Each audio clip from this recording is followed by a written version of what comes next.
hundreds of farming families will have to leave the area they are living in. And of course, that means absence of livelihood. But on the other side, on the flip side, you will find that the flooded areas allow for mass grazing for livestock, and Hansu is a place for livestock. Activities of climate change through floods made many parts of Jigawa that hitherto were fertile agricultural lands into wastelands. Not precisely wastelands actually, because grass grows to a vast foraging quantity. It is a case with the areas around Hansu River. The flooding waters from this river wash away the farmland. The story is, if at least crop cannot grow in the farmlands, livestock can grow there. Every day, hundreds of livestock cluster to forage.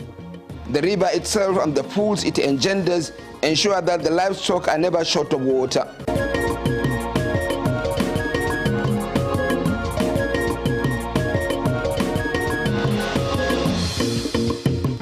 Around Hadeja area, the Hadeja Unguru wetland is yet another example of northern Jigawa cinematography. This wetland creates livelihood and beauty. Wetlands the world over are peculiar water systems that support life on a large scale.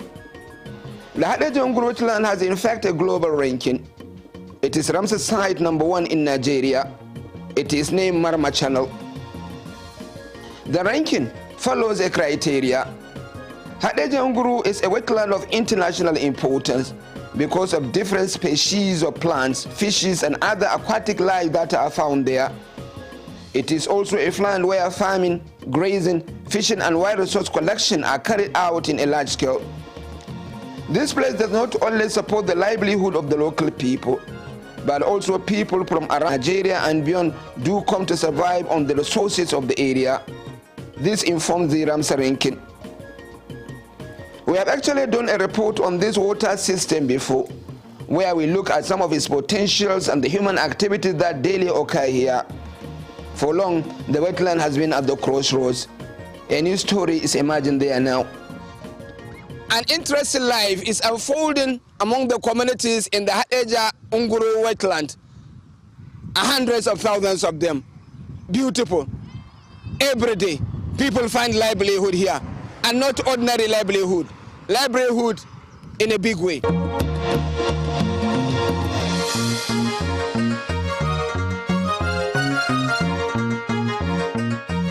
Prior to 1974 drought, this area was a very vast, fertile, and very beneficial to the communities around. All these occupations I was talking about were fully engaged by the communities living around these areas. But presently, the story is a bit different. With the coming of the weeds of taifa grass and what we call ergai, the story is different. The channels are blocked. Farmlands have been overtaken by this taifa grass. The grazing areas are overtaken by the taifa grass. The fishery resources are affected by it. In fact, formerly the fishery resources, the inland generation from this area within the Nigerian nation is 6%. Now it's less than 0.6%. There are cheering developments taking place around Hadeja Unguru wetland now, and the good old days may be here again. We took canoe ride along the major channels of the wetland, where the story is pleasing to hear.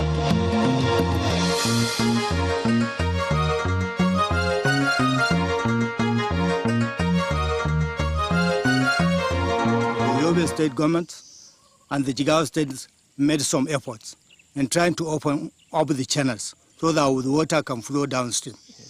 The same communities around were mobilized to be taking actions. The surrounding communities form an organization called the Wetland Development Initiative, whereby they come together right from Gashua to this area. They come to open up the channels so that water can flow downstream. When water goes down the stream, those having excess water will have a reduction. Those having scarce water will now have water. You see, the equation will be balanced. The critical issue with the wetland is with the blockade created by tapa grass, and how for over 40 years this blockade along the Burungana channel stops large-scale fishing and crop cultivation. Tefida is on the front line of activities to see the wetland lives to its promise. Alaji Tefida, I'm interested in this place. Beautiful, I think. Very beautiful. And in fact, this channel is very important, especially to the communities living around. Okay. It supplies water for farming, grazing, fishing, and what have you. Obviously. Yes. And how extensive it is? We have been moving for the past very expensive. Right from where we are, we can reach out to Tarabu axis. And that's how many kilometers? From here, it may take up to the Tarabu axis, maybe about 40 kilometers within the water system. We are using a canoe. You can see we are being paddled, and movement is very difficult, obviously. The channels are very deep, and any silly mistake, you can end up over 20 feet underwater. And honestly, I don't know how to swim. So don't mind how we do the interview, but the intelligence is more important. So you can see it all along all the channels. Formerly, previously, around 1970s, these weeds were not around, even though they are indigenous. What I mean by being indigenous, even the taifa grass we have been talking about has been in this place for years. Yeah. But due to the seasonality of the river system, as of then, it comes on and off. What I mean on and off is during the wet season, you see it growing. During the dry season, when the water withdraws back to the channels, it dries up till next year. But with the development of the upstream dams, the water becomes permanent. Due to that, the reproductive system of this species being two phases, by seed and rooting system, it reproduces very fast. And whenever there is water presence, the seed lands, then it develops. So dam systems actually affected the... Yeah, it is part of what contributes to these manners. We saw signs of real effort to degrade the taipa grass along this channel by community efforts. This is the main channel of the Hadeja River as it links with the two channels of Burungana and Likori. Ideally, the water flow is supposed to be 75% across Burungana channel, which flows and empties at Lake Chad, and which allows extensive fishing, grazing and palm walks across its over 800-kilometer journey, and then 25% across Likori channel, which empties in Unguru, some 30 kilometers away. It has been the reverse all along, but the dredging now is opening the Burungana channel, and water and large-scale agriculture are flowing along the channel. Yes, one of the most exciting features of Hadeja Unguru wetland is, of course, its tourism potentials. Now, look at our trajectory, our movement along the Likori channel, downstream of Burungana. Beautiful and exciting as it is. But then, obviously, apart from the beauty of the area, you can look at both sides of the channel.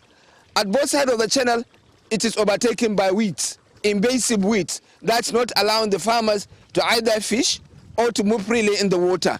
In fact, along most of these channels, there are blockades, and the blockades are creating unnecessary impediments to the farmers and to the water system itself.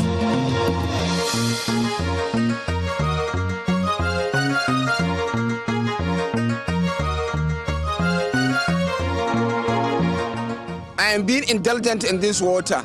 It is interesting to travel in it, but I want to link up with the fishermen who may be fishing along this area.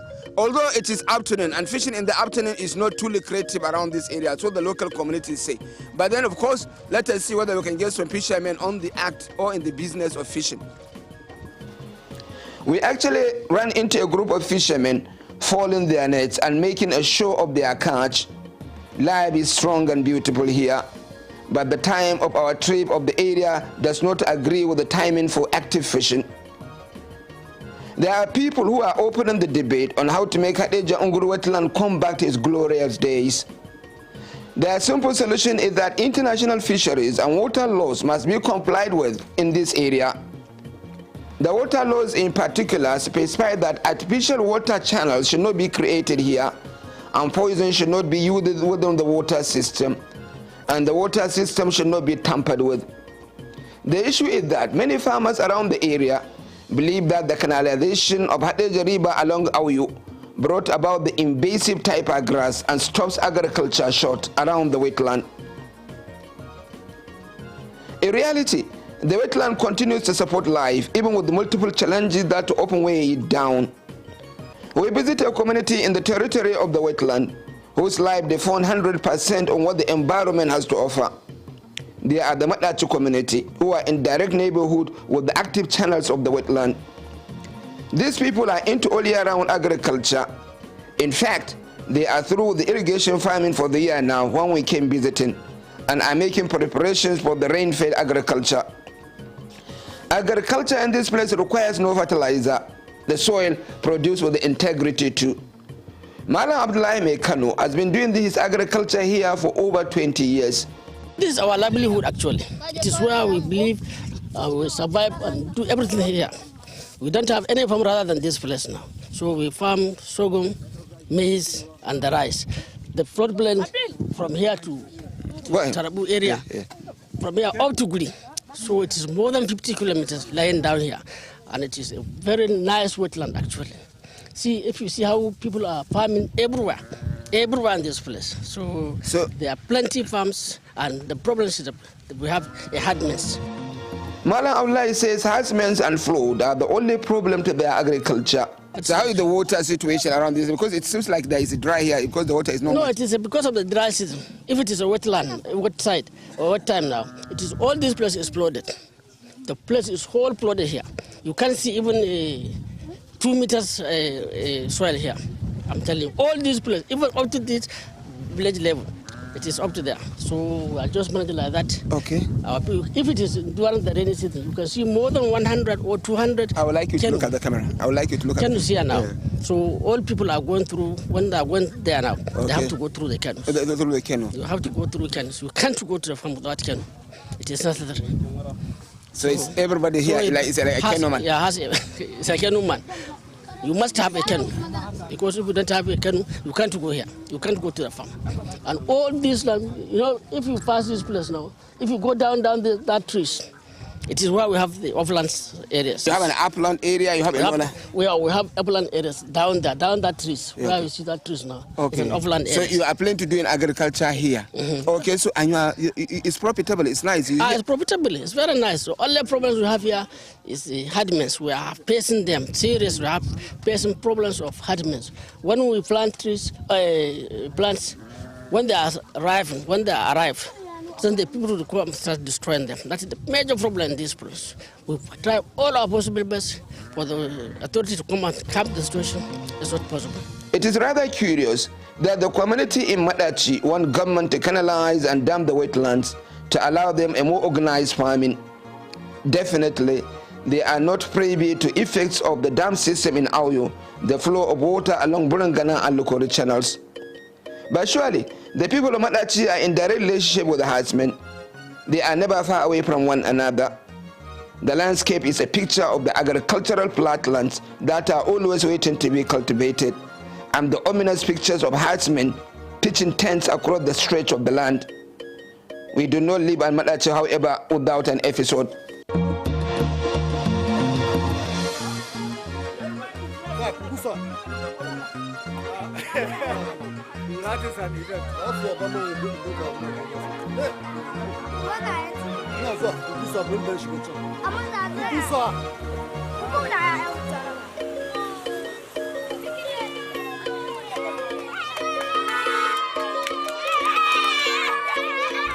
Baturia is internationally known and recognized because as a tourism center, it harbors both indigenous and migratory birds. And more than that, it has plant species that are of various kind and that are still subject of study among many scholars, especially botanists. Baturia Bird Sanctuary is a rare ecology within Hadeja Unguru wetland. It covers 320 square kilometers, including the buffer zones. It cuts across 3 local government areas of Jigawa, Auyo, of birds, migratory and indigenous species. It has different varieties of plant lives too, of which acacia is the most dominant. The acacia trees, which are invasive and with a domineering presence, are the main sanctuary of the birds. We actually come here to have a noble picture of rare birds. We target evening when the birds will be returning home to roost. It so happened, however, that we saw very few birds. Our guides told us that November, December and January are the peak periods for bird sighting, when most migratory birds arrive to escape winter in Europe, or they have come to lay eggs and hatch them. It so happened that every community within the reservation area has a water point. In actual fact, there used to be over 100 functional water points here. Only 15 functional ones remain now. The forest is rich too in wildlife, especially warthogs, duikers, jackals, monkeys and monitor lizards. We have not seen any, but the forest guards say they are a common sight. Baturia is a